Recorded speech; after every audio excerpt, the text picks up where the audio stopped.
it's Kellen, and today on Diversified Game, you are getting some presidential candidate game. I even put on my flag merch for Diversified Game for this one, so you know it's special. Today we have Mrs. Jade Simmons, Operation Restore, Operation Restoration 2020. You see it on her backdrop, but she's running for president. Mrs. Jade, how are you doing today? I'm good. Thank you so much for having me, Kellen. Oh man, it's so great to have you. And I want everyone to look in the description box below, whether you're on the podcast or on the YouTube, wherever, and make sure they subscribe to your newsletters and follow what you have going on. Such a beautiful history background. Can you tell the people about yourself? Yeah, I was looking at kind of all the other interviews you've done, and the topic matter is really right after my own heart, because my entire life has been diversifying my own game, right? So in a long story, very short, I went to school to be a classical concert pianist. I'm from Charleston, South Carolina originally. And the way that life does in such a beautiful way is it threw me a bunch of incredible detours. So I lived out that childhood dream of being a classical concert pianist. Also ended up foraying into the world of professional speaking. And so now today, I combine the two, music, inspiration, entertainment, to transform audiences on the spot. I also am a minister, an author, and a coach. And, you mentioned at the beginning, I'm doing the impossible. I mean, you can't diversify any more than this, but I've taken all of the skills that I've acquired over the years and the leadership that I've acquired, and am looking at what the times call for. And that's how I end up right now in the race for president in 2020.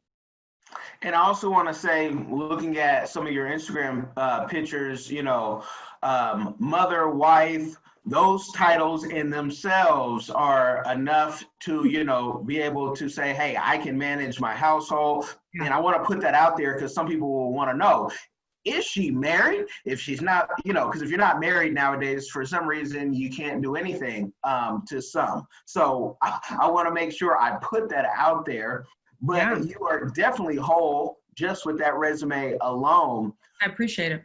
Yes. Yeah. You're talking to a wife. I'm married to my high school sweetheart, also from Charleston, South Carolina. We've been together since we were 15 years old, if you can imagine. And we have 2 children. My son, my oldest, is 12, and my daughter is 6. And just like the rest of the country, suddenly we're homeschooling, right? So it's an experience. When we launched the campaign earlier this year, no one knew that COVID was on the way. And so we're campaigning in this very unusual circumstance, already unusual as an independent. And I'm still running my household and, playing all the roles, right? Mother and wife and candidate. But I think you hit the nail on the head, Kellen. What the times call for right now is someone who is measured, who's principled, who understands what it means to birth a thing, who understands what it means to really see something through from beginning to end, and to serve more people than not, to really make a play now for talking about diversifying the game. We need a whole new infrastructure for the way we do America, not just the way we do the economy, but the way we do America. And I think the way you guarantee that won't happen is you put another long-term politician in office, or someone who promised to clean the swamp and is actually swimming in it pretty comfortably.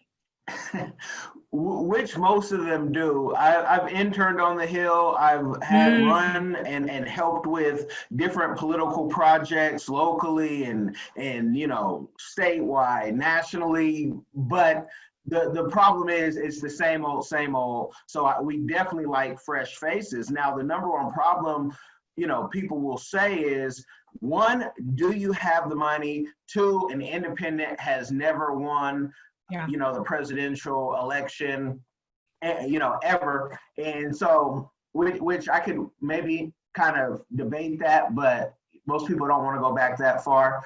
But talk about, what are you going to do and how are you going to have a chance at winning? Because some people say, I don't want to throw away my vote, which I don't feel that. I don't feel it's a throwaway. Yeah. I feel you. I think all of those are valid concerns. Look, if you're not concerned right now about a non-politician being in office after you've seen the current administration. I'd wonder what's wrong with you, right? But if we're honest, when we like what our leaders do, it has nothing to do with their political experience. When we don't like what they do, it has nothing to do with their lack of political experience. It has to do with who they are, their character, and what they prioritize. My promise to the American people is that I will always prioritize people over profit, over partisanship, over division, over personal gain every single time. And I keep saying, if you want to know how your leaders lead, you look at how they've lived. People will say, well, I voted for President Trump because he was a businessman. Yeah, but did you check out how he did business? Because he can only operate in the same way that he's operated before. He's not going to suddenly take office and become a new person. He only sees the world in two spheres, winners and losers. And his definition of winning is to have success, money, and power at all costs. So it's an ironic situation that the people who are seriously supporting him are some of the ones who will lose out the most in his administration. And so, people have valid concerns. How are we doing this? Look, I'm an entrepreneur. When have we ever said no because of lack of funds or because it hadn't been done before? That's what entrepreneurs do. America is full of entrepreneurs who right now, by the way, have gotten screwed over with that recent stimulus, but that's a whole other story. So what we're doing is, you can't get any more grassroots than what we're doing. We want to prove a couple of things here. We have all sorts of ulterior motives in this run.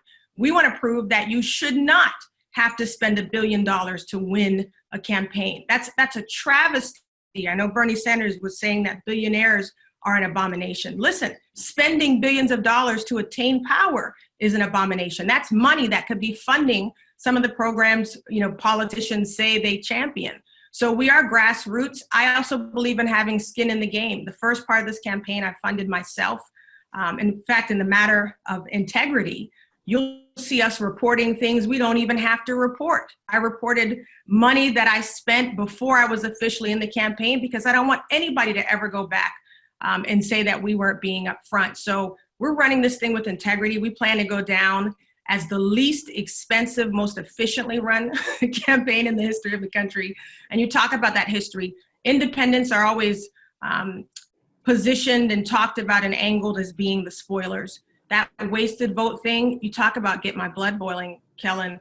Listen, a wasted vote is voting for somebody you don't really believe in out of fear of the other person. A wasted vote is when you vote for status quo that you have no proof is going to do anything for you. A wasted vote is saying, I stand behind, enter candidate name here, and you can't prove they stand behind you.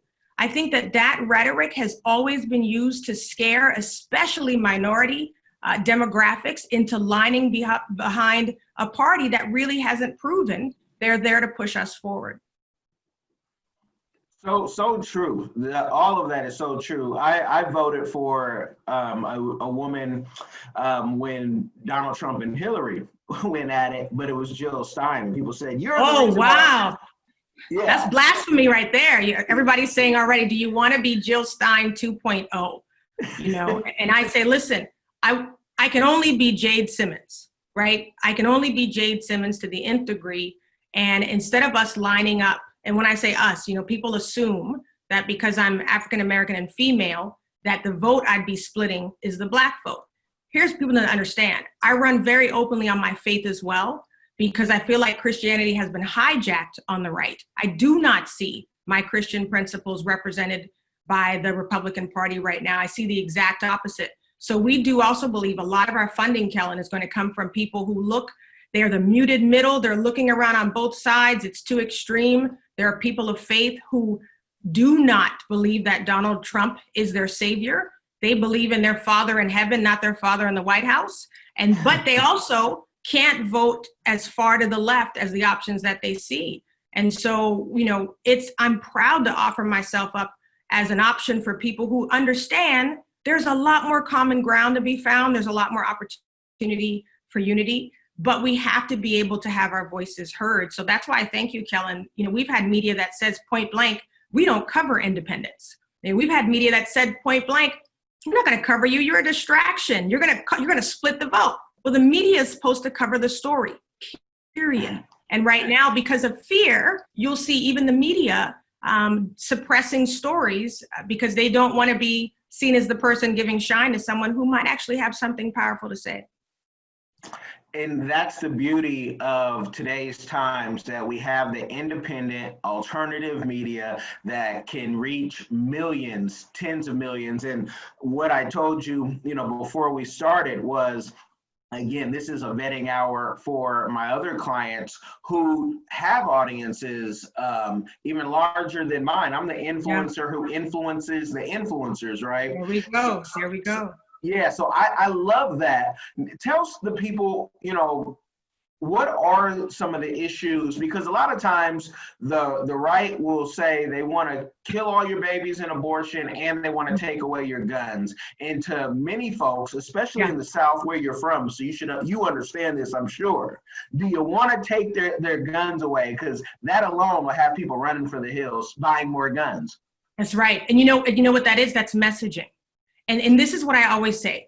Why are we hiding behind these party lines that are hell-bent on division at all costs? So they're going to say whatever they have to say to make sure you stay scared behind their line. Now, are they actually going to serve you? That still remains to be seen. But what they'll do is talk in a way that causes you not to really voice how you feel. I want to deal with the most divisive issues in this country, because if we don't talk about them, we'll never solve them. You talk about guns, I'll do you one better. You mentioned abortion. Listen, I don't call myself pro-choice or pro-life because I feel like both sides are not being honest about the issue. I consider myself someone who believes in the sanctity of life from the womb to the tomb. I can't be caring about unborn babies, and I don't care about what happens with them when we take them off a SNAP during the middle of COVID. I can't be caring about unborn babies when I don't care about babies who are are dying at the border. And so I say you've got to go all the way through. If you're truly pro-life, you care about people from the womb to the tomb. You care about the mother who's considering abortion. If you're truly pro-choice, you also want to make sure that women can choose life powerfully. Why do we call it reproductive rights? We're never talking about the right to actually reproduce. So if you want to reduce abortion, which I would love, and who's going to disagree with me, Kellen? Who would raise their hand and say, I think we need more abortion? Nobody wants more abortion. What we're concerned about is telling a woman that she can't have the right to do what she thinks is best. I think that abortion is a stain on the soul of the country. I'm going to put it out there and be honest so nobody has to wonder where I'm guessing. I don't believe that the way to decrease abortions is to roll back Roe v. Wade. That's going to be symbolic because people will do what they feel they need to do, especially when they feel desperate. If we're serious on the pro-life side about reducing abortions, then what we must do is make sure women are not having abortions out of victimization, out of loss of livelihood. There are women, and we look at the stats on abortion. The right will always tell you, like you said, we can't be killing all these babies. The left will say, what about rape and incest? Well, the truth is the cases of rape and incest are very small. The people who are having abortions, most of them are already mothers. They have 1 or 2 kids. They're saying, look, this was a slip up. This is not what we planned. If we go through with this, our livelihood is going to change. We can't afford it. We need to make sure that a woman is getting paid equally in the workplace so that if she does have a slip up, she can say, you know what? I'm still going to bring this life into the world because I can afford to. We should be looking at maternal health care. The VA has an incredibly horrible record where maternal care is concerned. Why is there so much infertility coming out of the VA? So I want to help women to be able to produce powerfully if that is what they want to do. And I want to make sure that if they are choosing abortion, it's never because they're being forced to choose it, whether it's situational, money-wise, victimization. So that's a much broader discussion that nobody wants to have because it's in the middle, right? It doesn't make you line up on one side or the other. And you hit everything that people talk about in those issues. And I think that, most people can find, they can, connect with that. One thing I always say is on that issue, men shouldn't be as vocal. We shouldn't see more old white men usually talking about this than we see them putting the women together that it really impacts, especially when you talk about, victims of rape and abuse. But, just altogether, let the women talk about these things and be the head. The men shouldn't be signing I'm going to push you on that, Kellen. I'm going to push you back on that a little bit. Listen, you slip up, woman gets pregnant, she decides to have that baby, she's coming for you. if she wants to for child support, right? Mm. Now, you didn't say you wanted the baby, but she gets to come to you and say, you have to help me support this baby. So I think when we talk about abortion, especially when we know that many women are choosing it, even when they already have families, that's a discussion that's probably going on as well between her and her spouse, her and her partner in a lot of cases. So I think we have to be careful how we treat men in this. I don't believe that the only way to lift women up is to keep men out of the room. You're absolutely right. It is a horrible image to see a bunch of older white men making decisions for an issue that impacts, obviously, not their demographic. But the truth is, there are a lot of women who believe like I do, and we're not accepted by a lot of women on the left because they say, look, if you don't just point blank say pro-choice no matter what, we're not going to hear you. On the right, they say, if you're not going to say pro-life no matter what, we don't want to hear you. So then you have this middle demographic. People say, who's going to vote for you, Jade? You said, how do you even have a chance? Because there are millions of Americans that feel just like what we're talking about, but nobody's saying it, right? So for once now, we get a voice that's saying, you're not going to make me demonize one side or the other. I'm going to put all my energy in finding out where is the common ground. What can we all agree on? And that issue, if we're pro-human, we care about all lives. So let's start there. I believe when you look at the issue of abortion, here's why I'm so passionate about it. I used to work as an advocate for suicide prevention as well. But the other reason I'm so passionate about life is because if we're being honest, all the millions of babies that are not here, Martin Luther King, there had to be one of those in there, had to be a Gandhi in there, had to be a Mother Teresa that we don't have, has to be a Kellen Coleman in there. That has to be. It would be arrogant to think that we were the only ones that survived, that are brought into life and are making an impact. We've lost cures. We've lost world leaders. We've lost solutions. And so I believe that if we look at people as our most valuable resources, we'll begin to value life differently and really look for ways to help women be able to reproduce safely and powerfully. So true. And for the men, you say if it was me, first of all, I tell my wife, my grandmother had 13. She wants us to beat her record. I'm all for that. But my wife being a physician and being a business owner, she's like, I'm done. And for me, she's like, you want any more? I'm like, I don't want to push anyone over their limit, be respectful because I don't have to pop one out. So I'm more on the That's relaxed the word. Side of things. Respect. Kellen, respect is the word. We have, and you're having respectful conversation. The reason I push back on the man point is because I believe that we can lift demographics that have been oppressed up. And that doesn't mean that as you lift one demographic up that is newly engaging in rights that it has been stripped of before, doesn't mean you always have to take away rights from another source. I'm thinking specifically, in the era of Me Too, where you finally have victims getting a voice. But when it's convenient, right, we don't always hear. We can go there or not, but when it's convenient, you don't always hear the stories. Also, I'm a mother of a son and a daughter. You better believe if something happens to my daughter, I want her defended wildly because I'm Mama Bear, right? I'm going to be there speaking up for her, and I'm going to believe her, and we're going to dig to find out what the truth of the story is. But if my son is accused, I also want to know he's going to have a fair trial, that he's going to be presumed innocent, until proven guilty. And I think we have to be careful about the lopsidedness, and I think there are a lot of Americans who feel the same way. Well, yeah, and there's a lot of laws we have a lot of laws, but there are a lot of tweaks that we need because once you are accused, you're pretty much guilty. You can't make a living because whatever job you had or business, and those are such big issues. But before we even go there, what about the gun issue? Because someone's waiting just to hear that. Do you want to take their gun away, or will you let them have the fully automatic, Uzi that some people just die to have? I live in Texas, so this is gun country here. I'm from South Carolina. I don't personally own a gun, but I plan to. We've had a series of break-ins in our very nice neighborhood, right? Where you're living in all the places they tell you this stuff doesn't happen, and you realize right now that crime is everywhere it wants to be, and we want to protect. We just haven't made the time to do it. I don't have a problem with guns it themselves. I don't have a problem with every American wanting to protect their home. Do we need automatic weapons, the same types that you need for war? No, we don't need that. But here's where the discussion gets off kilter and why we never come to a solution. I used to work in suicide prevention, and I started doing that right when Columbine happened. You might be too young, Kellen, to remember Columbine, but that was like, right, one of the first big school massacres, and we didn't know it was going to become a hot button issue when I was working in that issue.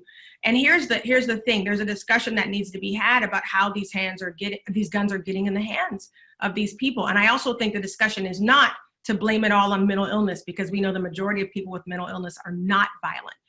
So that's what I mean by the rhetoric. I do believe there needs to be some more common sense gun control. Here's what I also believe: most American gun owners agree.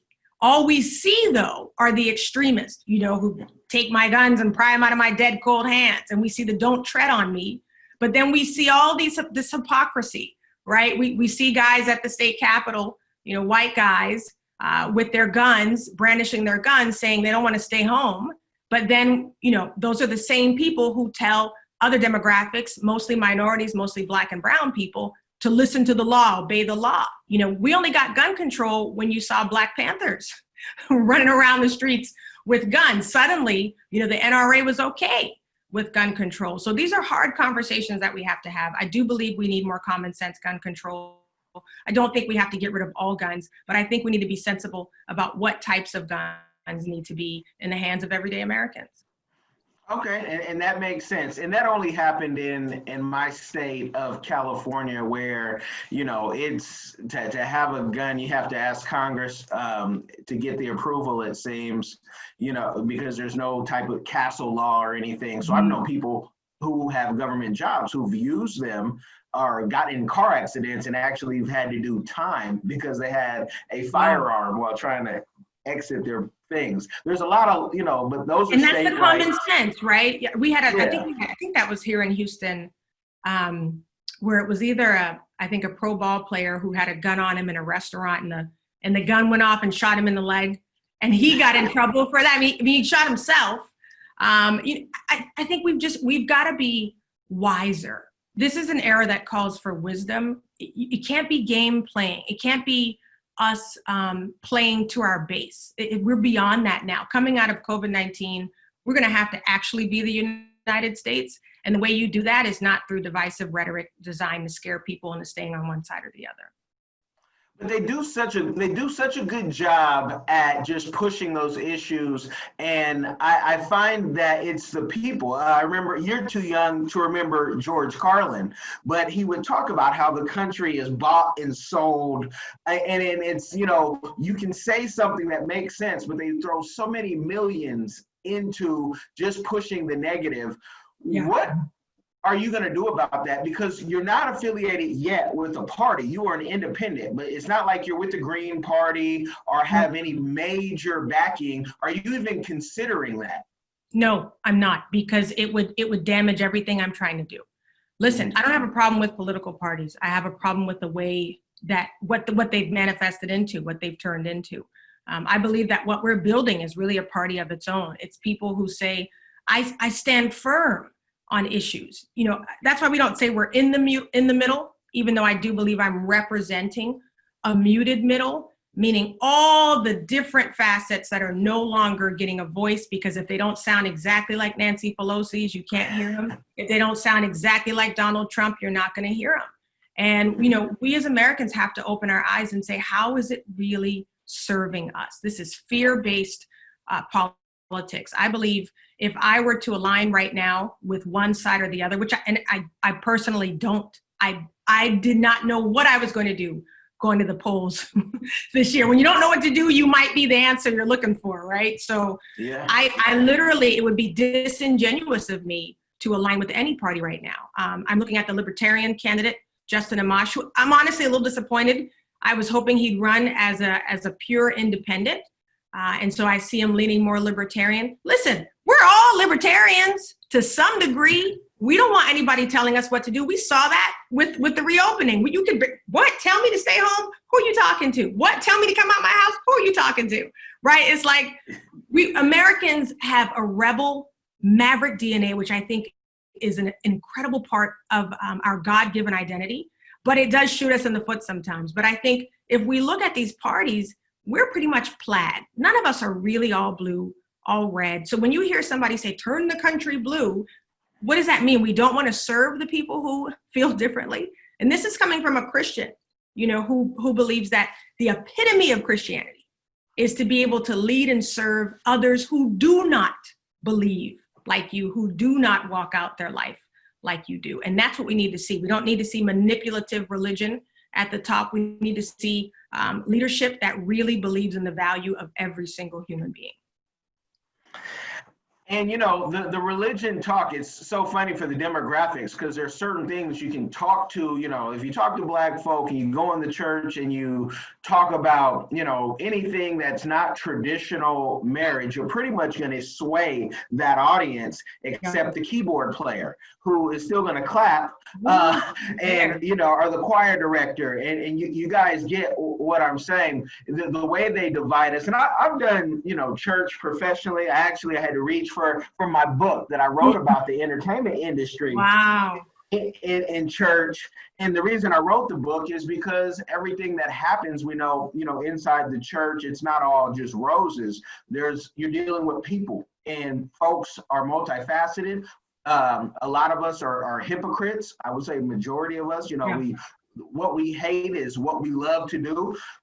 But in politics, they want you to play a certain game. So I love that you're doing it that way. Far as getting on the stages, I know the media is going to hate. Getting on the stages is dang near impossible, even if you're Bernie Sanders with the following. Yeah. What are you going to do to attract the people when they won't let you on the stage? Yeah. Well, I plan to be on the stage. You have to poll at 15% to make it onto the debate stage come the fall. And, we're excited at who is looking this way. I'm being coy about some of the donors that I believe are going to become our backers very soon. I'm excited about it because it's not just me feeling this way. When I coach people, I say, you start by looking around. You look for the voids around you. You say, do my skills, talents, abilities, background, unique experience help me fill this void? And if you do, you are obligated to jump in. Now, does that mean everybody is going to run for president? I wouldn't wish it on my worst enemy in many ways, but it's the most rewarding thing because I know that I'm doing what's necessary at the time. The win will be up to the people at the end of the day. The exposure, of course, the media, you think it's up to them, but we are looking for different ways to go around that. We're using social media and we're connecting to the different demographics that want to hear what we have to say. And I love that you're touching on all the hot topics. You threw those darts out there with the church and just moved on, but let's go back a little bit because, one thing that I think people are waking up to, what you say about the Black church specifically, I don't know if that holds true anymore because most Black churches align on the left.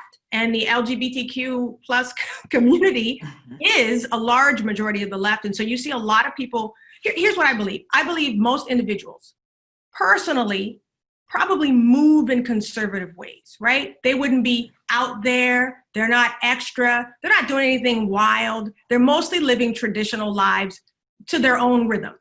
But most of us, if we're human, have interactions with people who live very differently. We have children who come out as gay. We have, loved ones, that do things differently than we do, that are Muslim, whatever. So what happens is by being human, we end up interacting and loving people who do things differently. We have friends who've had abortions. So you develop a compassion and a connection with people who do things very differently than you do. If we admit that, it allows us to do what? Honor those people. Right? I'm not going to define marriage the same way that the LGBTQ plus community does. But that doesn't mean that as their leader, I don't demand protection, don't demand that they should not be discriminated against just because we define a word differently, a principle differently. And so I think that's what's going to be important now, is to disagree powerfully. And when I say that, I mean, we should be honoring each other. Honor, a new friend of mine, a pastor, says this: honor does not mean agreement. In fact, honor is best used in disagreement. Can I disagree with you, still look at you, see you as God's creation, love you regardless of how you live out your life, and then vow to protect you and serve you and lead you anyway? And that's what we don't see on either side. On either side. No, definitely. I live outside of the box or inside that middle, just because with travels too, I find that since 70% of Americans don't have a passport and they don't get to see how the rest of the world, what their norm is, it puts you in this box of, oh, this is normal or this is abnormal, where, you know, people see here folks that, and you can see this even in politics, people, you know, folks getting caught up in scandal, and you find out the couple are swingers, but they were fine being swingers until the news found out about it. But then if you go outside of, you know, America, you'll find that, go to Iceland one time, and you'll hear the women say, I don't want to get married. I kind of like having my options open. Or you can go to different countries on the continent of Africa. My father-in-law, he grew up, his father had over 40 wives. He stopped counting after a while, and that was the norm. He would not wish that on his worst enemy, because he says, you know, even as privilege, it creates a lot of, murder at the end of the day. People are trying to literally kill, you know, one another, but that can be, you know, a norm. But we have to look, what is our normal, and can we accept somebody else's? And I even have issues. Sometimes I can't. Sometimes some things are just too. And that's okay. That is okay. And that is, I think, the culture. You look at how President Trump got elected. Listen, my father's a civil rights activist. Everything to him is black and white. Everything is either racism or it's not, period, right? That's how he sees things.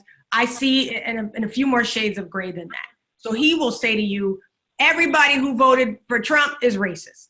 Well, I go to church with people that I know voted for Trump, and I know they're not racist. But you look at the dynamics that happened. You have a majority of white people who are watching their country as they see it change in front of their eyes. They are wondering, are we still going to have a certain position of power, a certain position of privilege? For any demographic, that shift is scary. We are used, for those who are listening in, we as African Americans are used to having to get in where we fit in. We know what it's like to have to scrape, to climb, to be in the room and still have to jump higher and run faster. We're not as threatened because we're busy. We're not even thinking about replacing them. We're just trying to get to a place of breakthrough for ourselves. But you have these differences in perception. And what Trump did masterfully was he manipulated paranoia. He manipulated frustration. You also had, for Christians on that side, who felt like, if they said what you said, Kellen, I just don't agree. I just can't get with that. They were called bigoted, backwards, xenophobe, homophobe, just if they said, I don't agree. And so they found their voice with a man, ironically, who does not reflect one fruit of the Spirit, couldn't quote you scripture to save his life, probably, and doesn't live a life that walks out on this earth looking like Christ. But they had to find a savior in that, because nobody was speaking up for people of faith on the other side. And so you have people who, for whatever reason, again, out of fear, feel like they have to settle for these options that don't truly represent who they are. Yeah, in the settlement, what you don't agree in, you don't have to, you get a choice to choose your tribe. Seth Godin talks about this in one of his books, finding your tribe. Find your tribe. And I'll tell you, you got my vote, because Trump wasn't getting it. Biden wasn't getting it. Why not, Kellen? Why wasn't Biden get it? Because people are telling me, you're going to mess up Biden. We need to line up behind Biden. When they say we, they mean Black people. Why are you not? Why does he not grab your heart? Because he's not giving us anything we can touch. We have no tangibles. His past record, I'm not impressed. His smile, I'm not impressed. Because I've worked on the Hill, and I understand that he's a figurehead, and the behind the scenes players don't change in DC no matter what. It's almost like you get killed before you get change. And the way that I had a master's degree, and I chose to go intern on the Hill. And to go to every meeting and to see how things are, I see why the country is the way it is. I personally have exit plans, and I have investment out of this country for that. But those are things that I felt at 12 that have just matured, where I'm like, I'm going to go where I'm treated best. I'm not going to sit around and try to fight for something that I don't think that's going to change in my lifetime. But Biden, I'm just not impressed. And I like how the middle ground is where I live in, because you can do whatever you want to do as long as you're not harming other people. Yeah. And I've worked in government, and I've worked even as a CPS investigator, and to see how poor people get called on CPS, and when rich people get called, all they do is call their lawyer, and the case is pretty much closed unless, you've had a police report or something. But the system is totally broken. Even homelessness and how to feed people. I think we can't keep saying we're the wealthiest nation in the world and have the numbers of homelessness that we have. First of all, it's statistically not true. We're not the wealthiest nation. And I also think the other thing that's damaging, what you're talking about is not having, I almost made the mistake of saying having a voice for the least of these. We got a voice. That's why I take issue with a plan even called Lift Every Voice. We don't need another anthem. We've been lifting our voices since the beginning of time. We've been hollering since the beginning of time, and yelling hasn't done us anything. We need breakthrough. Black America needs breakthrough. Here's why I can say that powerfully and still believe that we don't have to pit Black against white.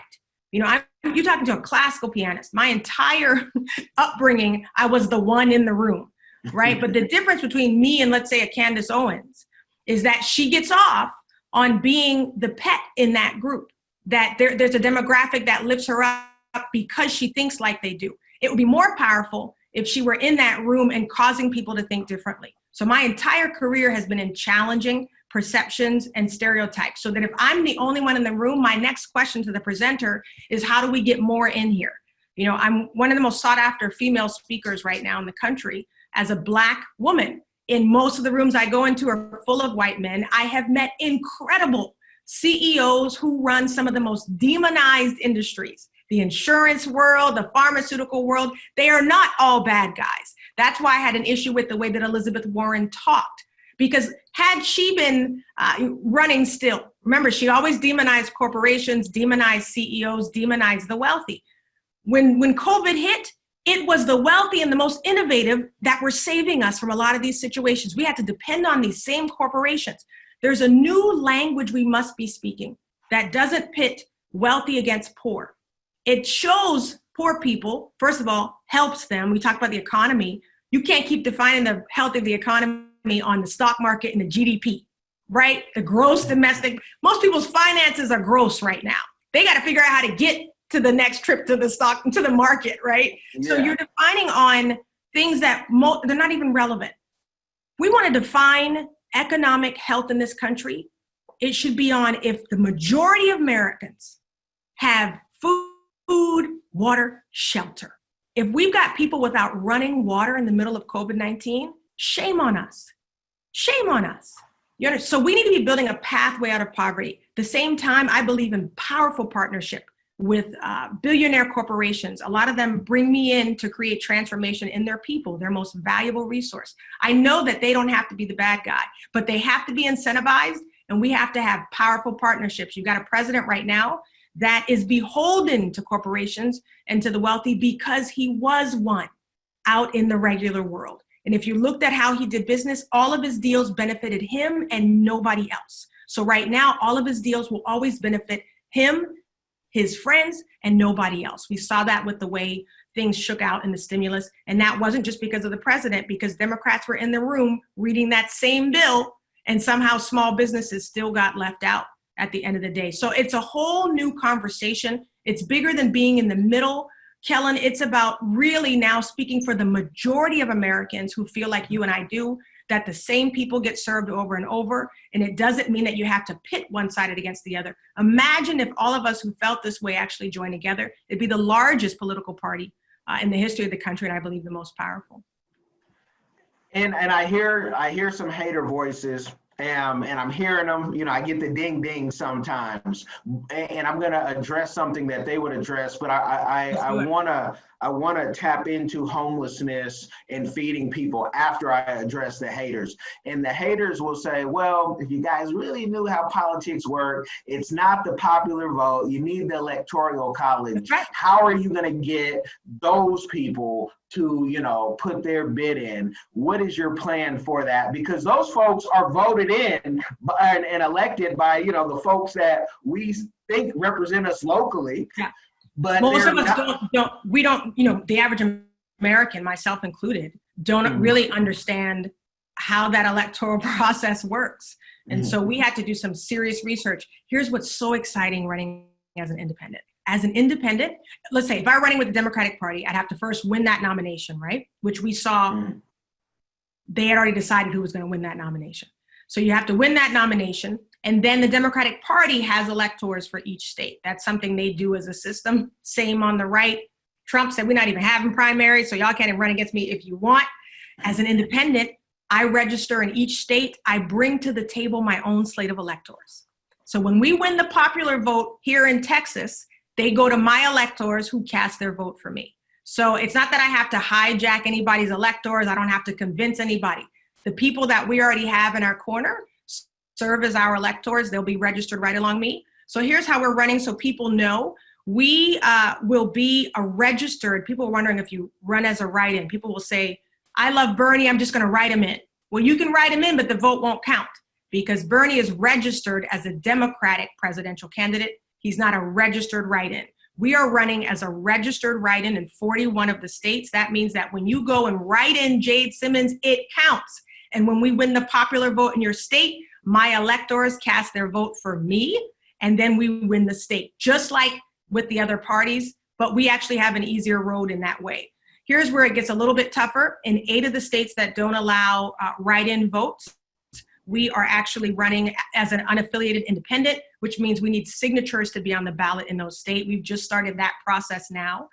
You can imagine due to COVID, you can't go knocking on doors like you used to, but we're able to distribute a lot of things electronically. So if people want to find out more, if you're like Kellen and you're hearing this and going, you know what, this makes some sense here, you're going to go to operationrestoration2020.com, and we are launching our Get on the Ballot initiative right now in those 8 states. And then all you got to do is rest easy and know that when you go to the ballot in November, when you write my name in, it actually counts versus if you wrote in Mickey Mouse or even Bernie Sanders. So we know what we're doing. We've done our due diligence. If I felt like people putting their vote in me meant that it didn't count, we wouldn't do it. That would be sabotaging the system. But we believe that it's not a wasted vote when you're finally able to vote for someone you actually believe in versus someone you're settling for, when you're voting for something and not just against something. So we're excited to offer this powerful alternative to many Americans. How expensive is that to get on, every state ballot? Like what, so far in the campaign, give us a roundabout what that costs to even get this far. It just depends on how you want to do it. We made a strategic decision early on to do registered write-in because it doesn't cost in the same way that gathering signatures does. I think when Ross Perot ran, you look at the cost of gathering signatures, you can pay $2 a signature, meaning paying somebody to go out and get signatures for you. Here is the golden opportunity that came in the midst of COVID. I've been saying to everybody, when you're in the middle of these dark seasons, God is so gracious. He will always send you all these lessons, moments for reflection, opportunities to upgrade. And we saw an advantage because everybody's virtual right now. We have captive audiences. It almost levels the playing field in many ways. I feel very at ease in this platform. You know how much money we saved as a campaign because we had already had all these events planned. That was going to cost us gazillions of dollars, right? Millions of dollars.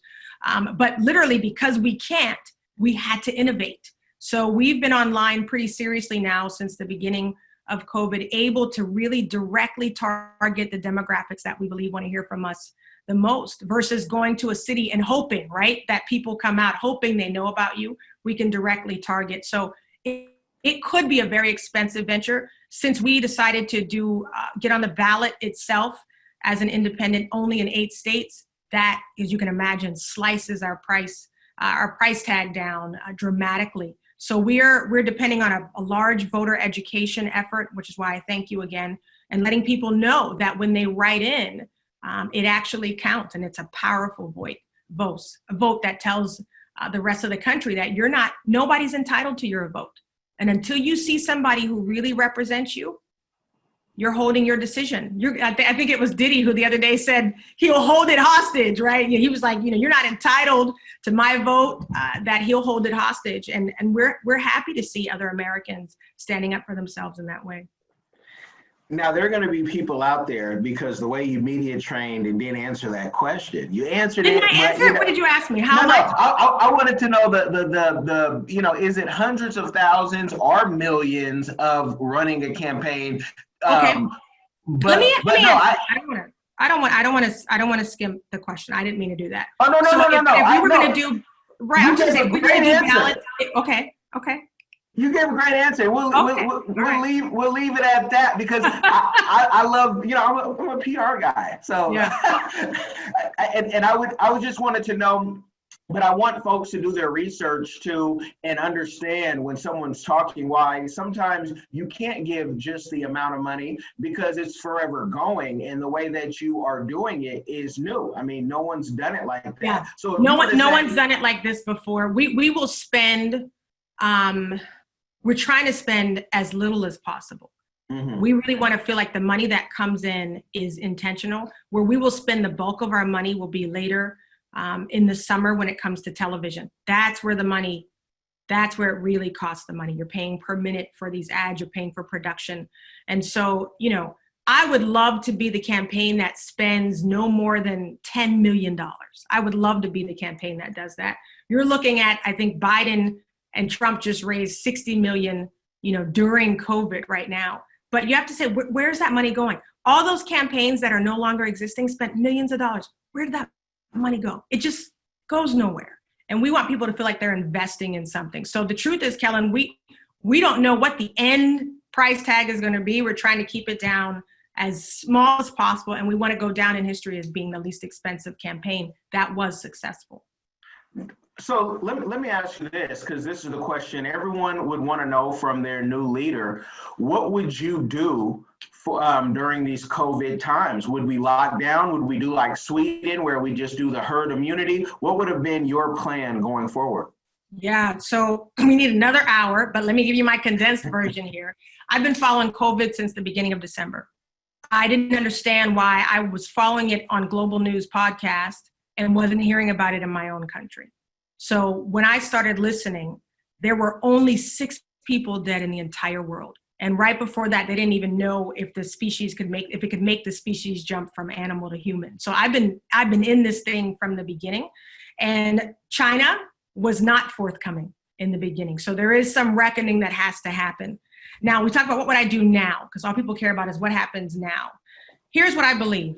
I believe we reopen too soon. And that's not based on timeline, it's based on information. We didn't have the information and the setup to open powerfully. My concern is that what we did was give Americans false hope, and we may end up having to shut down again. And that talk about being a real hit to the economy. So what I would have done, let's back up, let's say we're at the peak now. What I would have wanted to see and made sure we would have had before we said we are open is that we needed to have at least the capability to test 500,000 people every day. South Korea was so brilliant, and by the way, they never shut down because they had testing on the front end. So they always knew who was sick and who was not. You didn't have to look sick, you got to test anyway. That way they knew who to quarantine. And so we need to be testing 500,000 a day.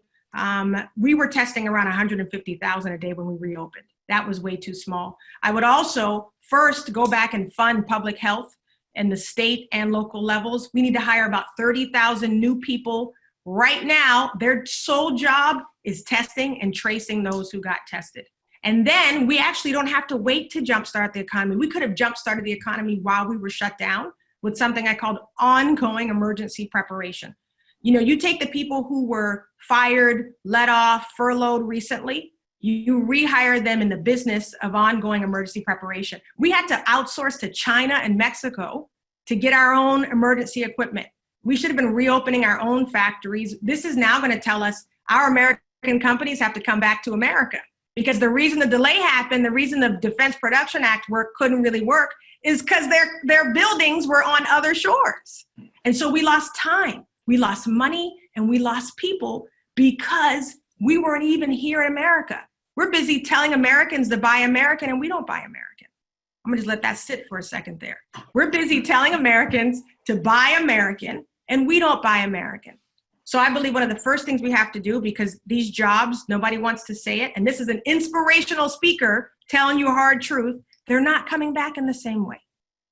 They're not coming back in the same way. Twitter already said, hey, we realize we can do this thing from home. They're not coming back. Companies are getting smart. They're seeing they were spending too much in overhead. I also believe they're going to see, you know what? We would have actually saved money if we had more of our buildings stateside. We could have reproduced really quickly. They spent a ton to get that product to us. So I think right now we need a new industry. We need to be, all those corporations we bailed out, Kellen, we do really good by these corporations. We don't ask anything in return. Those should be the first corporations signing on to do paid apprenticeship, extensive on-the-job training, so that they don't have to outsource labor. And they will tell you, oh, we do that because the Asians are really good at making innovative product. No, we don't believe that. Americans can be trained to do the same thing, and you can hire the people who were just fired. So put them right back to work. We have to make sure our workers are safe. We didn't give our healthcare workers time to heal. We have healthcare workers committing suicide right now. So the reopening, in a libertarian standpoint, we hear them say, it's my right to do what I want to do. It's your right to do what you want to do. It's not your right to harm me in the process. And my concern is that we, instead of practicing self-sacrifice, we're sacrificing people. And that's backwards. It's backwards. So I would have held off. My viewpoint changed in terms of timing. I really just thought it was too early, period, because of the virus. But my advisors are saying, look, no, we do need that herd immunity, but we've got to know who's got what. We got to know who fits in what category so we can continue to quarantine safely. We also gave no real regulations for restaurants. We just went somewhere the other day. I won't name the restaurant. They weren't socially distancing. They weren't at 25% capacity. So wow. When people hear you say, what happened was the president didn't want to take ownership. Very smart on his team to advise him to do it that way, right? Just politically, strategically speaking. So in one day you hear him say, I'm completely in charge, I make all the rules.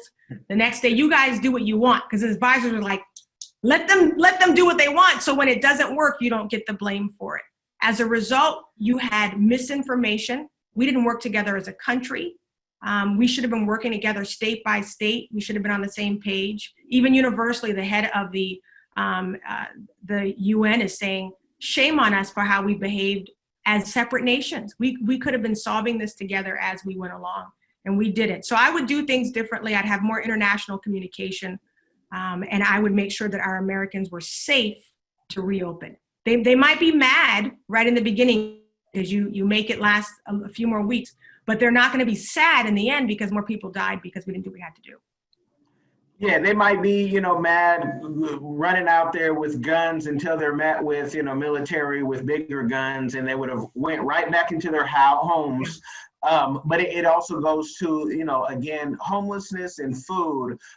I've talked with deputy mayors, and we've talked with various people as organizations, and it's just so amazing how the government doesn't really want to fix that problem. You can say, hey, why don't we do what we did in college and feed the people with the excess food that companies throw away, and just give them, no liability if people get sick, and you'll have governments people, they'll tell you, oh no, because then they'll just drive up food prices even more, or they'll mass produce. And I'm like, wait, you mean they'll throw away food in bigger ways to feed more people that need it? And it's not just homeless.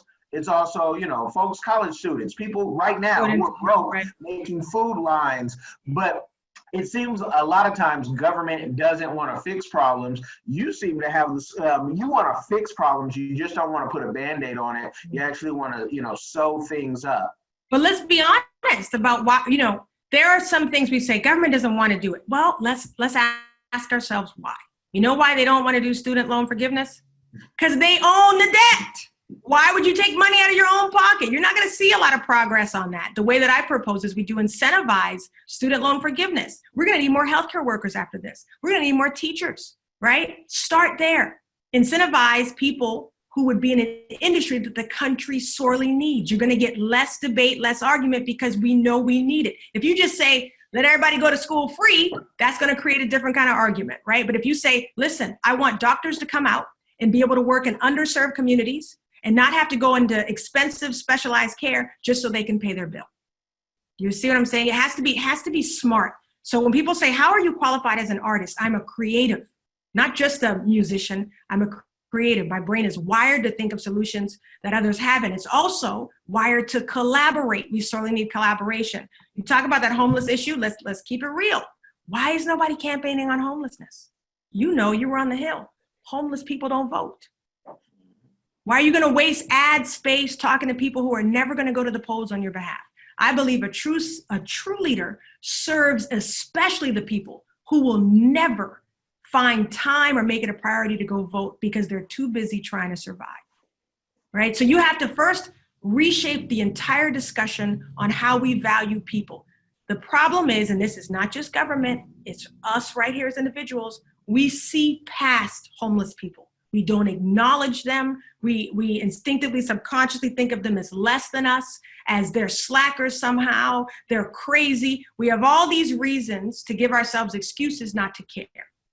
No, we didn't do those. We should have cared, because when COVID hit, whenever you have an epidemic, it spreads the farthest and the widest amongst the poor.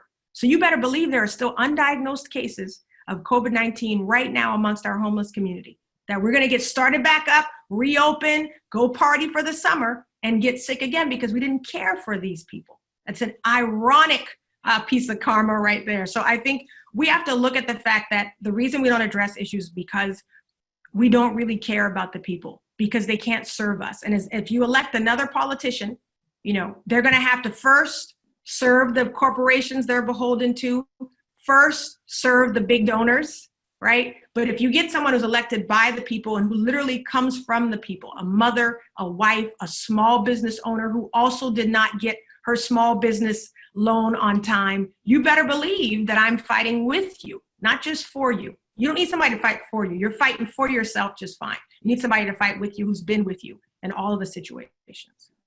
Wow. You bring me, I'm thinking of like Luke 24:16. They won't recognize Jesus. They didn't recognize him, the first time.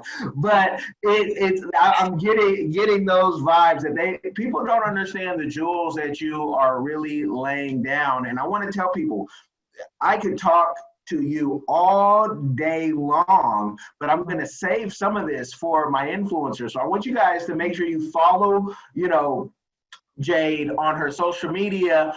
Follow, you guys know who I represent, and some of the people, inbox me if you don't, but I want you to follow her, because this is only just going to get more traction. I saw her, in Houston, she was giving it the real deal right there in Houston, on the news, major news. And I'm glad that, what was it, Isaiah? Isaiah Carey. Isaiah Carey, excuse me. You are a spark. And I want to be respectful of the time and end this asking you the question I ask everybody, and you've answered it all through this interview, but just give me something. What is your community give back that you're doing or that you want to do in the future, if this wasn't enough? Yeah, you know what? There is something that I say on every stage, and it's that your purpose is not the thing you do. It's the thing that happens in others when you do what you do. And I have made it a life's mission to ignite purpose. You said spark. I love that word. To ignite purpose in people, because it's purpose that makes a concert pianist turn professional speaker, turn minister, decide she should throw her hat in the ring. Not for a career move. This is, by the way, the exact opposite of a career move. People have been accusing me. It's the opposite. We have less engagements now that we're doing this, right? This is not about personal ambition. Those of you who are people of faith know what I mean when you say, when you've been given a call, when you've been given an assignment, I dare you to dive forth into it and answer it. So the community give back, one of the things that I would love to do as president is to see purpose reignited in every individual. I want to see, more Kellens arising, more leaders. We would love to see more independent people jump into government now and say, you know what, if she's doing that, I can at least run for city council. I can at least run for school board, and believe they have what it takes. A lot of people disqualify themselves before they're actually disqualified. And so my community give back is that intangible, in the sense of, if just my presence and my message causes other people to stop sitting on the thing they were called to do, we've already got victory. Blessings. With that, you guys, follow the campaign. It's our campaign, because the more that we do, the more that, our values are brought up. I thank you for coming on. Thank you. They can find us at operationrestoration2020.com. My name is Jade Simmons. You'll see us all the same handles, Operation Restoration 2020. And we'd love for you to join the team. If you feel like Kellen and this sounds like you, you're going to text RESTORE to 33777, and we're going to hook you up with purpose and passion. And we'd love for you to help be the wind beneath the wings of this campaign. Amen to all of that. We're going to see more of you. Thank you very much. You guys like, share, and subscribe. Peace and blessings.